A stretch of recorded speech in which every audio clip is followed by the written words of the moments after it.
Hey, you guys, thanks for tuning in to the Diva Hustle Show. Today, our guest is Reverend Marnisha Stewart, who has launched a Christian podcast called the Lioness Queen that's empowering women who are struggling with emotional trauma and heaviness from separation and or divorce by supporting ministering to their lives after divorce. Hi, Miss Marnisha, how are you? I'm good. How are you? So, what made you decide to start this podcast?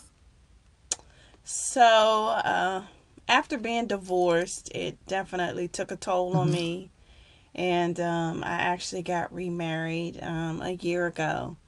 And I was talking to my husband about it, and I was like, man, I really would love the opportunity to help women get through this process because it's really a rejection is a process. And it doesn't Yeah. have to be somebody who's been married. It could just be, you know, a relationship you put your all into, and it just has the ability to mentally weigh on you to the point where you can be so unstable. You know what I mean? And Hmm. so that's really one of the reasons why I wanted to do it.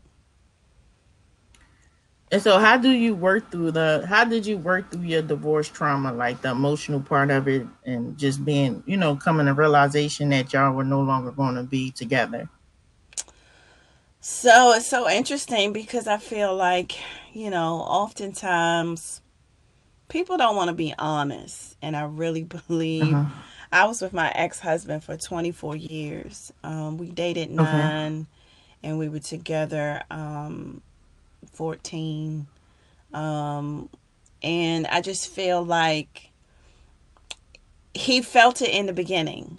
And Okay. because of the pressure of us being together so long, he just went on ahead and did it. And so even once he, told me that he didn't want to have the relationship anymore, even the time in between going to divorce, going to court, he still kind of Mm-hmm. prolonged it.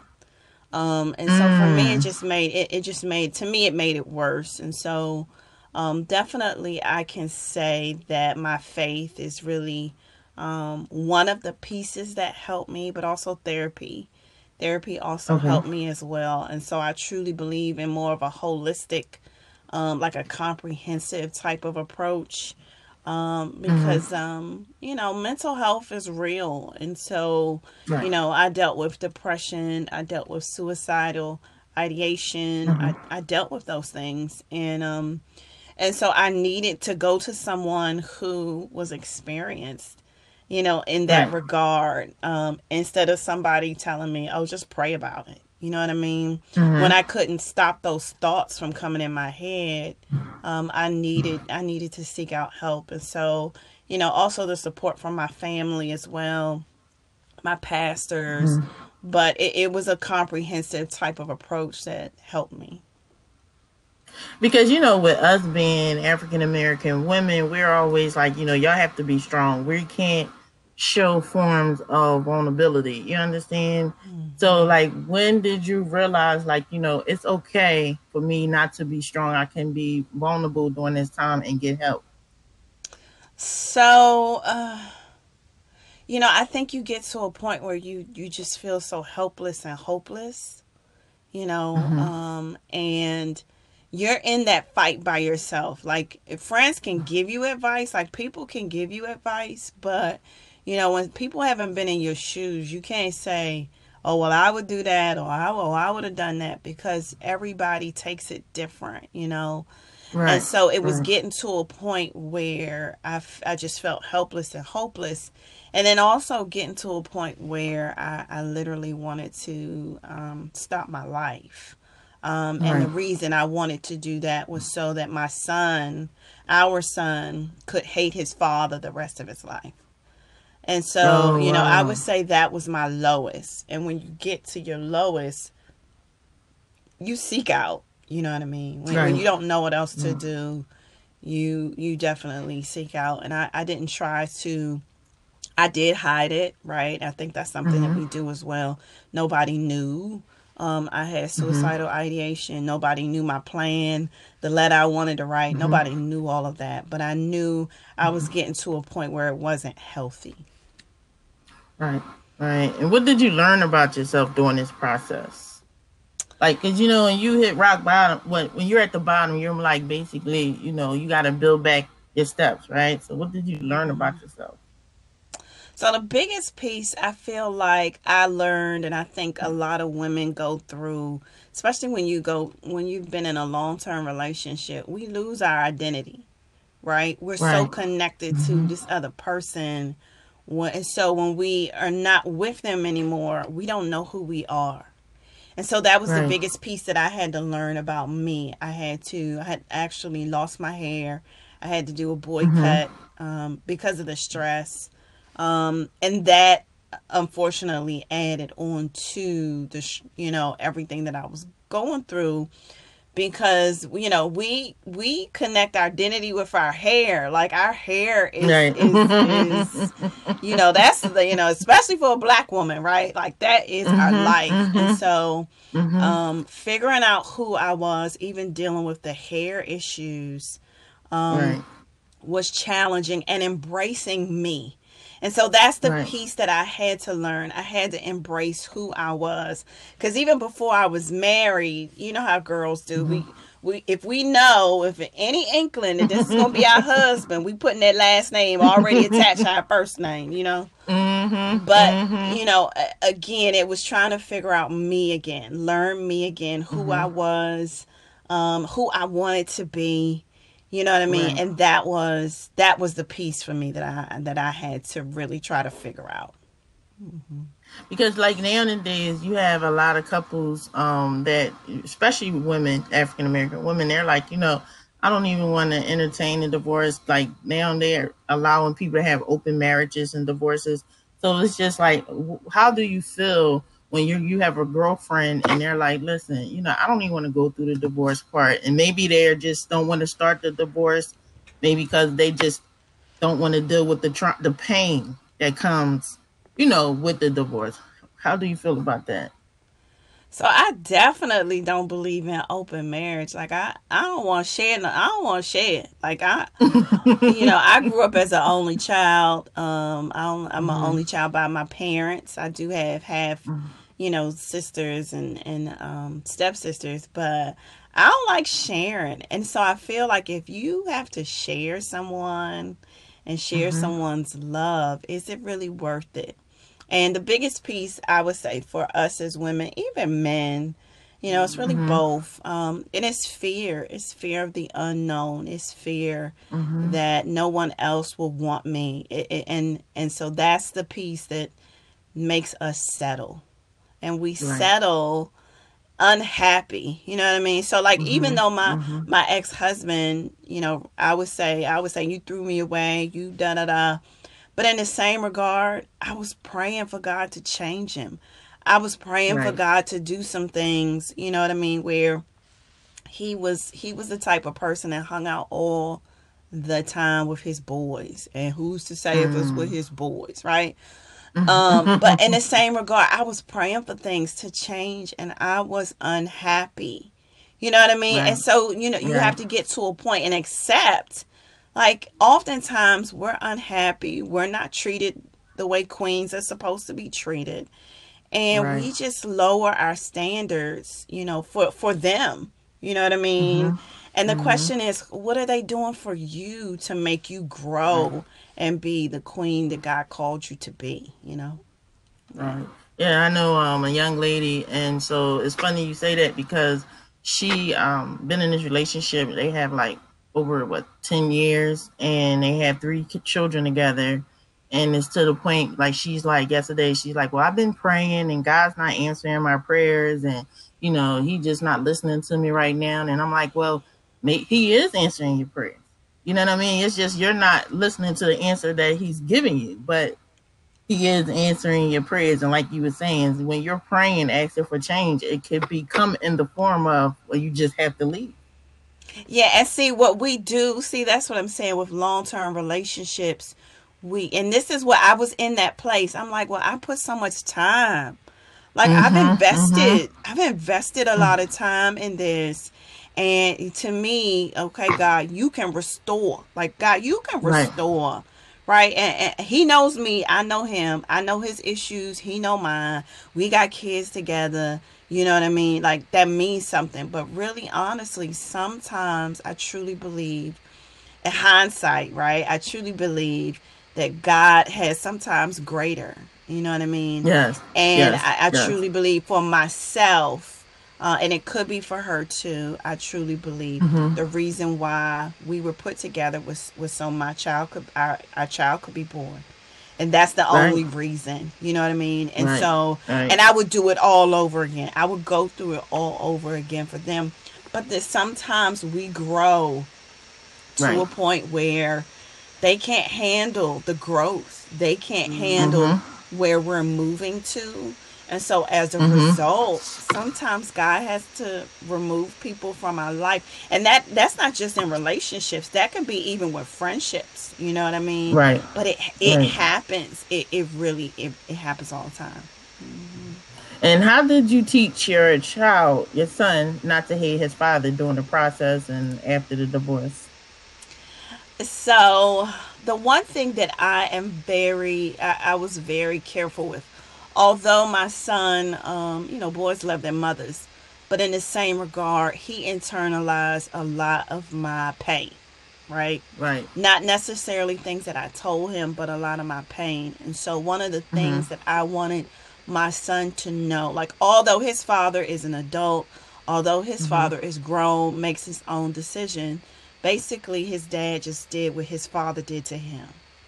And Mm-hmm. so I wanted my Mm-hmm. son to see the connection of what his dad did subconsciously. Like, his dad Right. doesn't really see the connection, but his own father left his mother, right? Because he was Mm. on drugs, and it was always out and always gone in the street, right?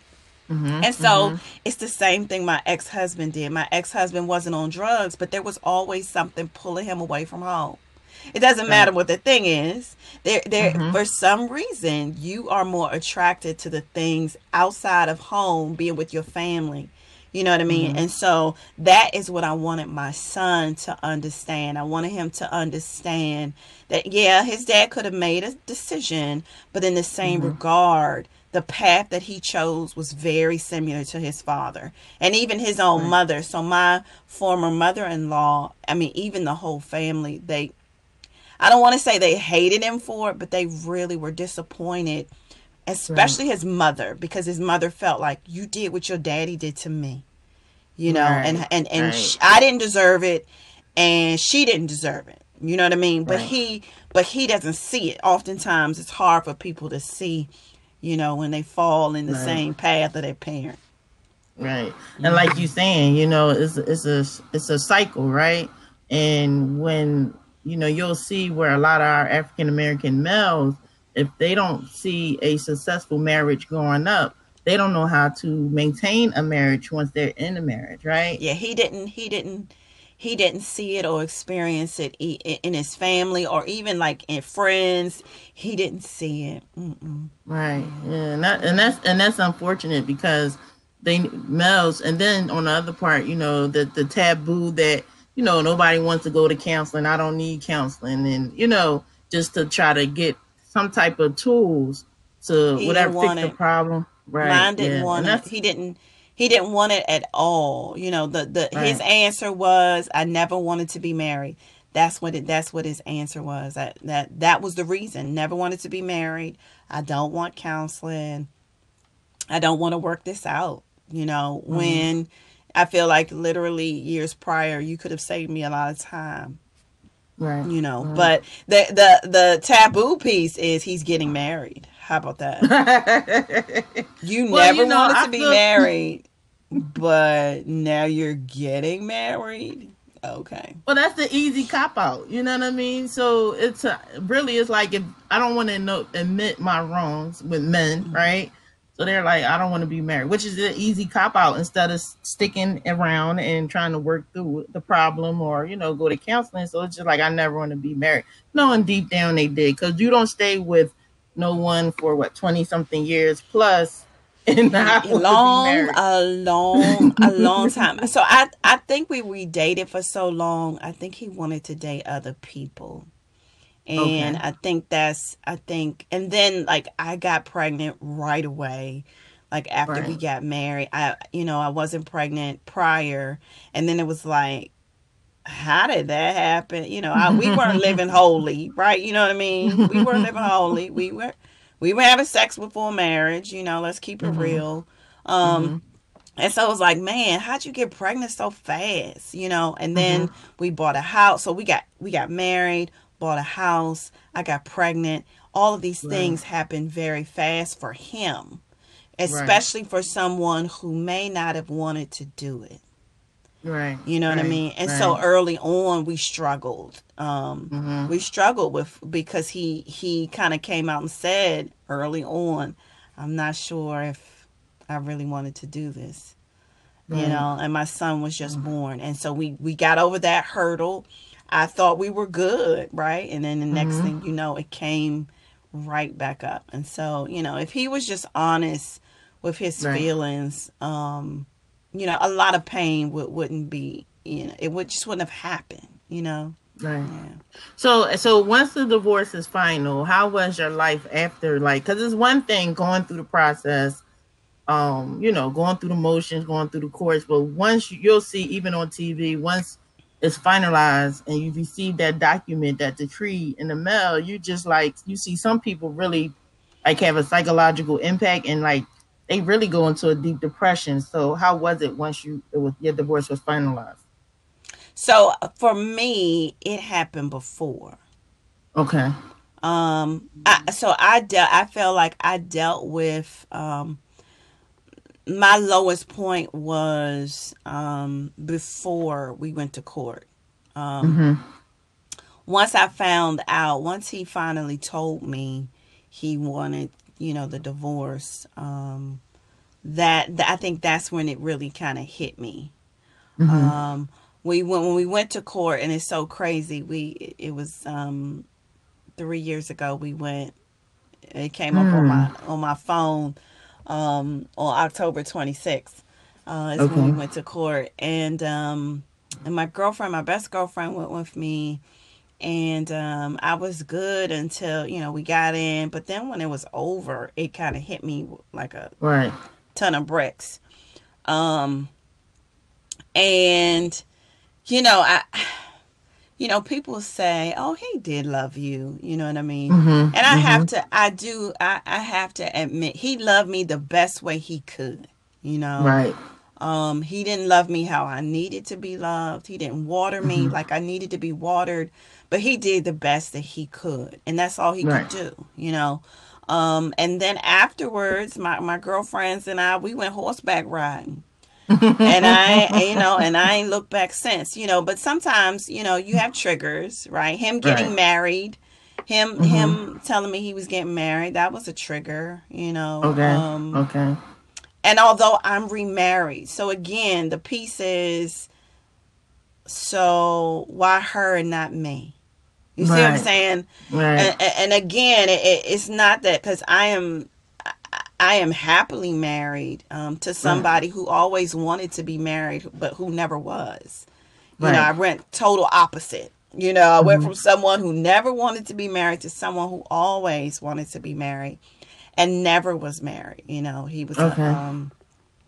He was a single dad and took care of two Mm-hmm. girls by himself. And again, that's something I'm not used to. I'm not used to being with someone who's a family man, raising Mm-hmm. children, somebody who's home helping with house stuff. Like, I'm not used to that. You know what I mean? Right. And so Right. I'm good. But again, I still go back and question, so why her?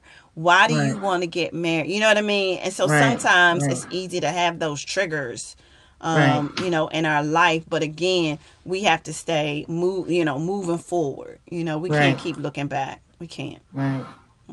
And so, what type of support system did you have to help you get through this process? Like, during the divorce and after divorce, and even when you started dating and met your new husband. So I would say my church family and my family and my friends. Okay. Okay. Um, when I was going through stuff, my parents didn't know a lot. And Right. so, definitely early on in our marriage, when he first shared that he didn't know if he wanted to be married, I didn't tell my parents at all. My Okay. friends knew, my pastors knew, but I didn't tell my parents because oftentimes when you go through things in relationships, especially in a marriage, if it ever reconciles, you Mm-hmm. know what I mean? Then people might be looking side eye or crooked eye. Right. Like, Right. why Right. who does that? And it did. It reconciled what for another 13 years. You see what I'm Right. saying? And Right. um, so I kept them out of it. Even the second time I tried to get myself together, kind of speak before I even said it. You know what I Mm-hmm. mean? So how could I tell my parents without breaking down, crying? Mm-hmm. You know what I mean? Because it's hard. Like when you realize or know that your child is hurting Right. from another individual, like another individual has hurt your child in a certain way, you have some ill will towards them. It's so Mm-hmm. natural. It's so, Mm-hmm. and so